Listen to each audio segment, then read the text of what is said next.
Hello po, magandang tanghali para sa inyong lahat and welcome sa ating Midday Boost program ngayon pong araw ng Friday.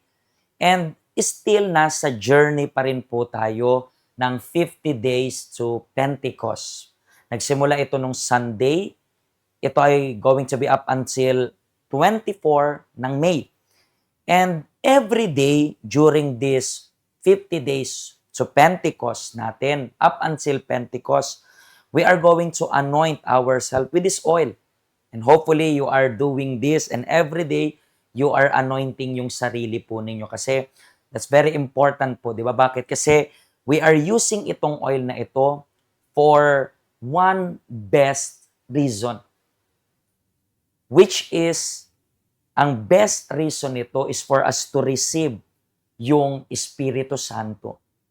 And throughout itong days na to sa program natin ng Midday Boost, we are talking about yung mga bagay na dapat nating burahin.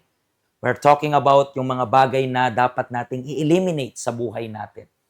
Kasi we have a lot of things na dapat nating eliminate. And then para yung program na ito is maging effective talaga, para sa inyo, kailangan nyo lang po maging humble na i-acknowledge yung mistakes and then willing na hilingin yung tulong ng Diyos. Kasi alone, it's gonna be impossible.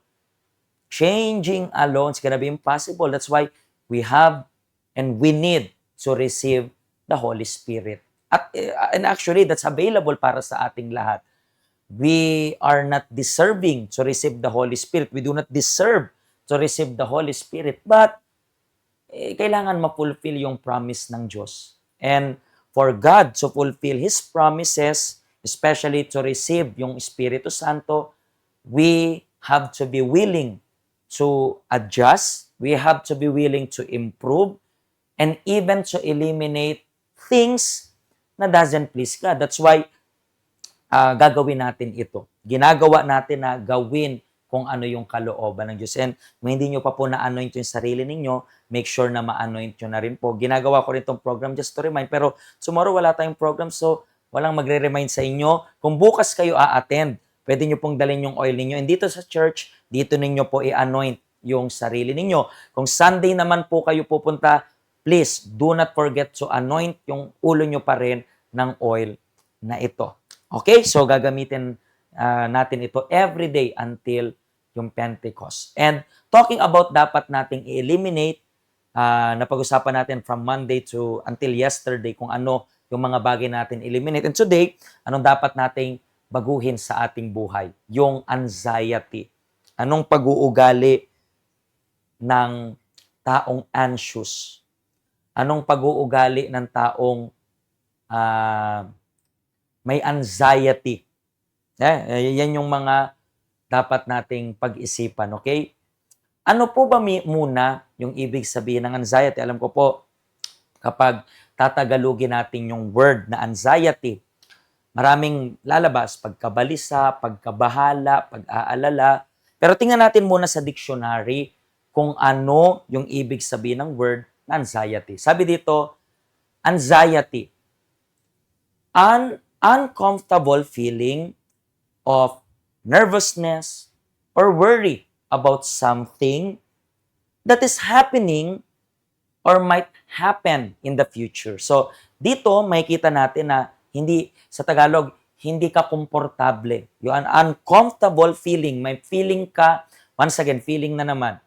And then worry, nag-aalala ka. Sa nangyayari siguro, or baka hindi pa nga nangyayari, mangyayari pa lang in the future. So yan po yung anxiety. Bakit po kaya sa tingin ninyo? Ito yung isa sa rason or isa sa ugaling dapat ninyong i-eliminate sa buhay ninyo. Kasi po, paglabis tayong nag-aalala, paglabis tayong nababahala, masyado tayong nag-aalala sa bukas, nag-aalala tayo sa mga nangyayari, nag-aalala tayo sa hindi pa nga nangyayari. Alam nyo po ba na may tanong yung Panginoong Hesus para sa inyo? Ito yung tanong ng Panginoong Hesus. Sino sa inyo ang makakapagpahaba ng kanyang buhay ng kahit isang saglit sa pamamagitan ng pag-aalala? Sa madaling salita, may nangyayari ngayon na hindi maganda sa buhay mo. Then nag-aalala ka.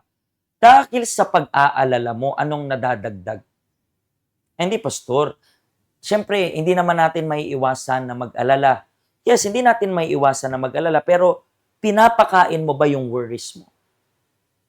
Kasi kapag pinapakain mo yung worries mo, nagiging ugali na yan. Masyado kang nag-aalala. And anong mangyayari? Magkakakommit ka ng maling desisyon. Kapag nag-aalala ka, na, alam mo yung tama. Kasi sabi nga, emotion. Di ba? May feelings. And alam nyo po ba na kapag mataas yung level ng feelings natin, mababa yung way kung paano tayo mag-isip ng matino. Bakit? Kasi kinakain tayo ng feelings natin. And once again, tatanungin kita ng tinanong na Panginoong Yesus, sino sa inyo ang makakapagpahaba ng kanyang buhay ng kahit isang saglit sa pamamagitan ng pag-aalala? Sa madaling salita, pag nag-alala ka din, ano naman? Kung meron ka mang dapat alalahanin, alam mo yon, hindi yung problema mo. Kasi nga, kapag nag-aalala ka sa isang problema, hindi pastor, kasi may utang, ganito, sa pamilya, ganito. Still, kapag nag-isip ka ng 1 minute, hindi naman na-resolbahan yung problema.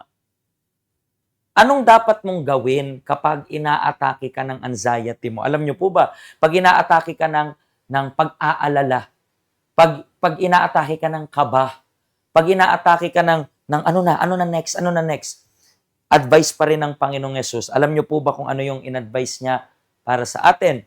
So, let's continue reading. Sabi, sino sa inyo ang makakapagpahaba ng kanyang buhay ng kahit isang saglit sa pamamagitan ng pag-aalala? Sabi ng Panginoong Yesus, kaya unahin ninyo ang mapabilang sa kaharian ng Diyos at ang pagsunod sa kanyang kalooban at ibibigay niya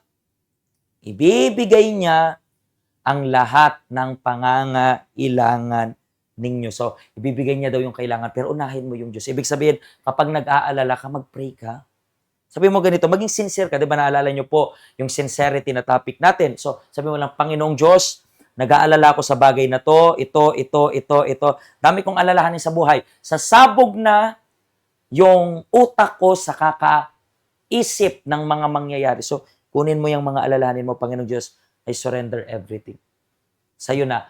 Imbis na mag-alala ako sa mga bagay na to, hanapin mo yung Espiritu Santo. What I mean is, hindi pala hanapin kasi di nagtatago yung Espiritu Santo. Ang dapat yung gawin is imbitahan nyo yung Espiritu Santo. Di ba? Di ba yun yung oil natin? Yung oil na kung saan we keep anointing yung sarili natin. Para saan? Bakit we suggest na i-anoint mo yung sarili mo right in the morning?